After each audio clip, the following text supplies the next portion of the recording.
સમલાયા mini નદી પ્રદૂષણ મામલે ભાજપના જિલ્લા યુવા મોરચાના મહામંત્રી તંત્ર સામે લાલઘૂમ. વડોદરા જિલ્લાના સાવલી તાલુકાના જૂના સમલાયા ગામ નજીક વહેતી મિની નદીમાં શંકાસ્પદ કેમિકલયુક્ત પાણી છોડાતા હોવાના આક્ષેપો ઉગ્ર બન્યા છે. નદીમાં સફેદ ફીણ, લાલ રંગનું પાણી અને માછલીઓના મોતના આક્ષેપો વચ્ચે હવે ભાજપના જ વડોદરા જિલ્લા યુવા મોરચાના મહામંત્રી શૈલેષ સોલંકી તંત્ર સામે લાલઘૂમ બન્યા છે. તેમણે જવાબદાર સામે કડક કાર્યવાહી અને પાણીના નમૂનાઓની તાત્કાલિક તપાસની માંગ કરી છે. વડોદરા જિલ્લા સાવલી જરોદર રોડ પરના જૂના સમલાયા ગામ નજીક વહેતી મિની નદીના શંકાસ્પદ કેમિકલયુક્ત પ્રદૂષણનું ફેલાતું હોવાના આક્ષેપોથી સ્થાનિકોમાં રોષ છે. ગ્રામજનોનું કહેવું છે કે પ્રદૂષિત પાણીના કારણે માછલીઓના મોત થઈ રહ્યા છે અને ખેતી સહિત પર્યાવરણને નુકસાન પહોંચી રહ્યું છે. આ મુદ્દે ભાજપના જિલ્લા યુવા મોરચાના મહામંત્રી શૈલેષ સોલંકીએ પણ તંત્ર સામે સવાલ ઉઠાવ્યા છે. તેમણે અગાઉ કરાયેલી રજૂઆતો છતાં કાર્યવાહી ન થતાં અસંતોષ વ્યક્ત કરી જવાબદારો સામે કડક પગલાં ભરવાની માંગ કરી છે. ગ્રામજનોએ ચેતવણી આપી છે કે જો તાત્કાલિક તપાસ કરી દોષિતો સામે કાર્યવાહી નહીં થાય તો આગામી દિવસોમાં ઉગ્ર આંદોલન છેડવામાં આવશેનું જણાવ્યું હતું.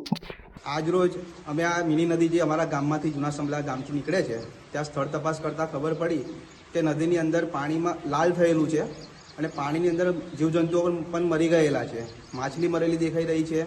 એવી ઘણી બધી માછલીઓ આ વરસાદમાં તણાઈ પણ ગઈ છે. આગળ અમને એવું લાગી રહ્યું છે કે અમારા આજુબાજુ જે કેમિકલ કંપનીઓ આવી રહી છે એ કંપનીઓ દ્વારા પાણી છોડી રહ્યા હોય એવું જાણે શંકા અમારી થઈ રહી છે. અમારી રજૂઆત જીપીસીબીના લાગતા વળગતા અધિકારીઓને મૌખિક ઘણી બધી વાર જણાયેલી છે, પણ એની અત્યાર સુધી કોઈ એવા શિક્ષાત્મક પગલાં લેવામાં નથી આવ્યા.